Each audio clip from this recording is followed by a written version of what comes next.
hardiness. Hardiness. Always a good Well, that's what we are, right? We're pretty hardy, yeah. Pretty hardy.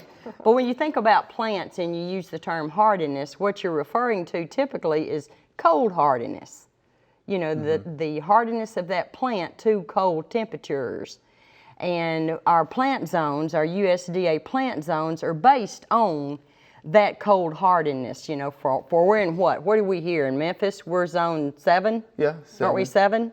So that's what. Some would say 7B. Yeah, yeah. So that means we could only grow plants that were hard, supposedly, that were only hardy from 0 to 10 degrees. That's as low as they could take. That single digits in there is all they would stand. And you know we're always pushing the limit on that.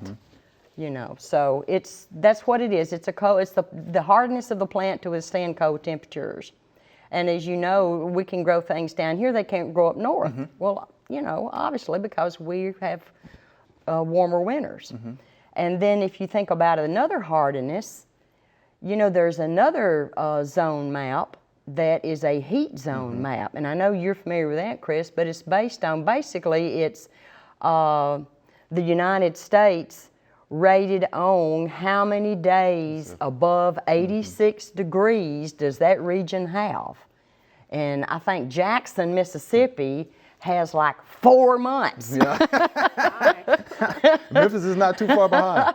No, and you go up to Seattle and they have maybe 2 weeks. Yeah.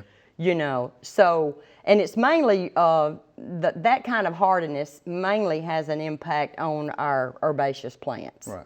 You know, that like hostas and things like that really just do wonderfully well in Seattle, Washington, and get nearly as big as half this table. And down here, the heat, they struggle. You know, they really just don't. So that's a heat hardiness. Thanks for watching the video. We hope you enjoyed. To subscribe, click below.